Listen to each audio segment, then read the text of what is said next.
நீங்கள் ஒருவேளை உங்கள் வீட்டு மிருகங்களிடம் அன்பாக நடந்து கொள்வீர்கள். வீட்டிற்கு பேப்பர் பேப்பர் என்று பேப்பர் போட வரும் பையனிடத்தில் அன்பாக பேசுவீர்கள்.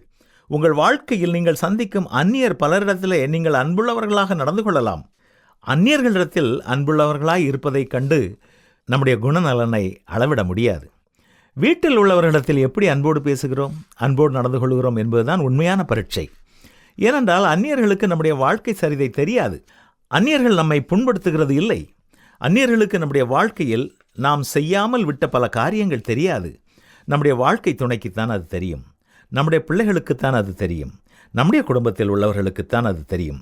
இப்படித்தான் நம்மில் அநேகர் ஏமாற்றுகிறோம். அந்நியரிடத்தில் நாம் கிருபையாய் நடந்து கொண்டால் அது உண்மையான அன்பு அல்ல. அதை பிம்ப மேலாண்மை அல்லது படம் காட்டுதல் என்றுதான் சொல்லலாம். பலசரக்கு கடையிலே ஜாமான் வாங்கி பணம் கொடுக்கும் பொழுது நாம் இன்முகம் காட்டுவதில் உண்மையில் நாம் யார் என்பது தெரியாது.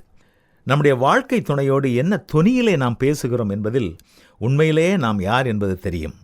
நம்முடைய பிள்ளைகள் தவறு செய்யும் பொழுது எப்படி நம்முடைய கோபத்தை நாம் கட்டுப்பாட்டில் வைத்திருக்கிறோம் என்பது உண்மையில் நாம் யார் என்பதை காட்டும். நான் என்ற ஈகோ நம்மை மேற்கொள்ள முயற்சி செய்யும் பொழுது நாம் எப்படி மென்மையாய் இருக்கிறோம் என்பதே முக்கியமானது. ஒரே ஒரு காரியத்தினாலே எந்த ஒரு குடும்பமும் உடைந்து போவதில்லை.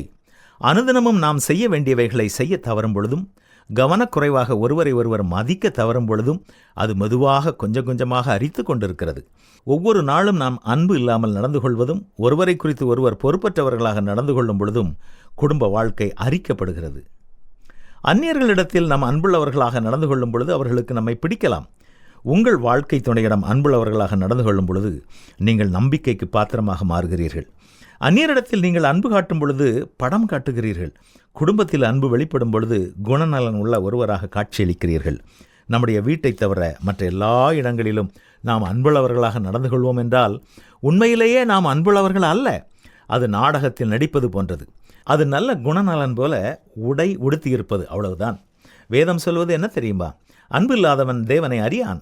தேவன் அன்பாகவே இருக்கிறார். என்ன, நம்மிடத்தில் உண்மையான அன்பு இருக்கிறதா என்று சோதித்து பார்ப்போமா?